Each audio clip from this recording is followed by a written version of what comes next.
Alright, what's up guys? This is going to be a much quicker, higher quality, and a way less cringy disassembly video than my original one. So with that little intro out of the way, let's get right to it.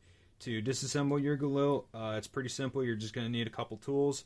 You're going to need a 2mm, a 2.5mm, and just like a regular Phillips head screwdriver to take this thing apart.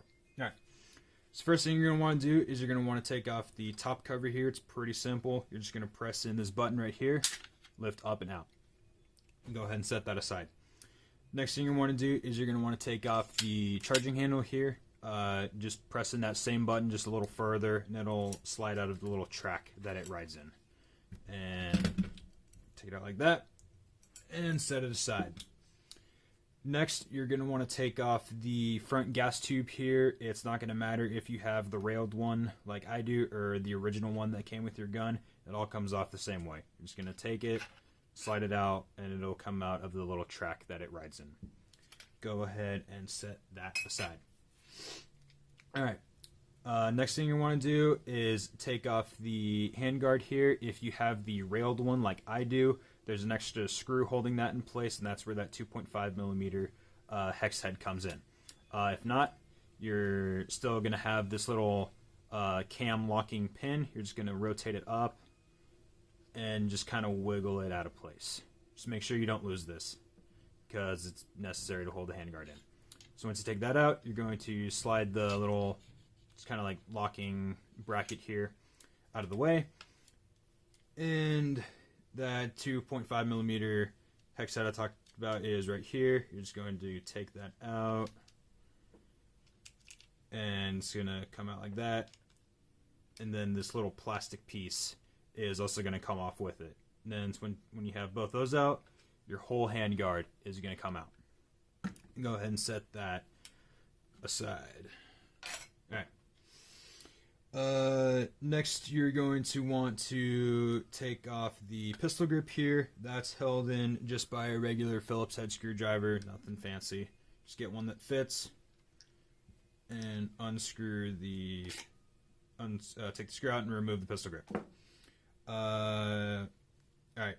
Next thing you're going to want to do is you're going to want to take off the outer barrel, and that's held in by these two screws here. Those are the 2mm Allen keys, or sorry, not Allen keys, but hex heads. You're going to want to take those out, unscrew them like so, and then your whole outer barrel is just going to slide off. So like that. Go ahead and set it aside. And now, since we took off the handguard already, this little it's kind of like an outer barrel carrier coupler, whatever you want to call it, that's already loose. So go ahead and maybe gotta loosen these a little bit more. Let's go ahead and loosen these up a little bit more, and it should come out. Let's see. Alright, there we go.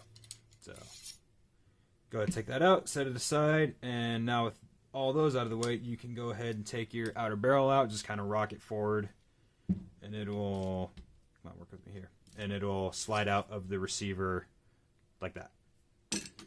Go ahead, set that aside. Now I want that over here. Alright. Now the last step is to take off the fire selector switch. That is held on with a Phillips head screwdriver. Just go ahead and take that out. Just undo it by hand. Take the screw out. Just kind of hold the gearbox a little bit, because once you take this out, it's going to be just sitting there freely in there. Go ahead, take the fire selector switch out, and then in the center there's going to be this little silver like bushing. Just make sure you don't lose that. It just helps keep the fire selector switch like centered and aligned on the gearbox. Then once that is out of the way, go ahead and just kind of flip it this way. Oh yeah. Also, the trigger guard is held in by the pistol grip. That's why that fell out. Alright. And alright, now with everything unscrewed, you should, am I missing something? Nope. Alright, you should just be able to, doesn't want to work with me here. should just be able to... there we go. Okay. Flip it over like this to make sure that nothing falls out. Doesn't want to work with me again. What's that? And there we go. It's coming out. All right. And so yeah, just make sure you don't use these because these can fall out. They just kind of sit in there freely. And that's part of how the gearbox works to change fire modes from semi and full auto. And once you're at this step, you are pretty much done. You're free to do whatever you want. Gearbox stuff, inner barrel, whatever you want. Peace.